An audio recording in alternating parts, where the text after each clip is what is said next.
Time for Tech Talk. Our good buddy Chris Rader, our high-tech expert. Scott. How are you, sir? Doing great. All right, so we're born in our hospitals. We get Social Security numbers assigned right then and there.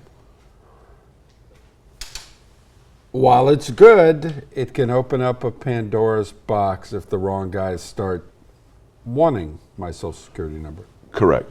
And in the last few weeks, national public data had exposed 2.9 billion records, which means everyone's Social Security number is out there. And last week we showed you how to check to see if your Social Security number is out there. We're beyond that. Your Social Security is out there. Why check it? Yeah. So how do you protect yourself, right?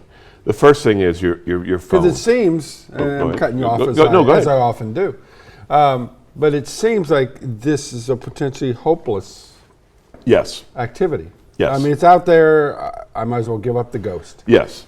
So, okay, let's talk about protecting your credit first. You're protecting your Social Security number. There's 3 credit bureaus: Equifax, Experian, and TransUnion. You can go to all 3 of them. You can call the 800 number, or you can go to the internet and you can freeze your credit. That way, if someone tries to run a credit check on you, or run a background check on you or something, they won't be able to. If you use one of those agencies, or if you don't want to go through that process, you can pay a fee. That's free.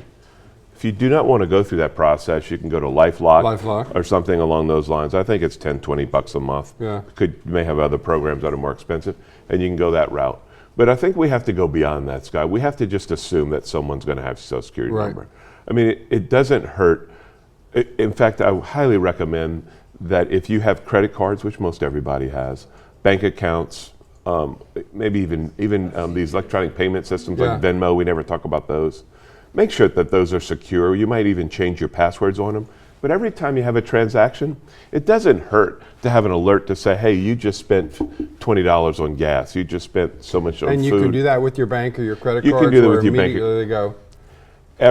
Chris Rader, you just bought Scott Brast $128 lunch at LaFonda. Exactly. It could be. But yeah, so that way you know what transactions are coming. And if you see a transaction that doesn't look right, then you'll know. Another thing is, hey, it doesn't hurt to go to the tax assessor's office online in your parish and just verify that all your properties are still in your name. Can you imagine that? Someone could transfer their property out. I mean, there's a lot of ways. It's very hard to do that, okay?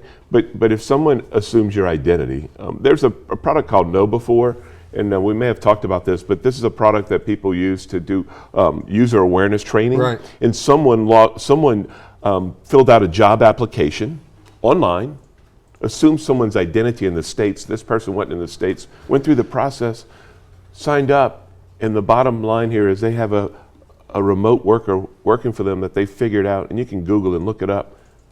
And they tried to send some bad software through the internet when they did an update because they assumed someone's identity. We've got to talk more about this. This is our next part. Yes. This is scary stuff. It's scary. All right, let's go over to Adam, Chris Rader, Scott Brast, and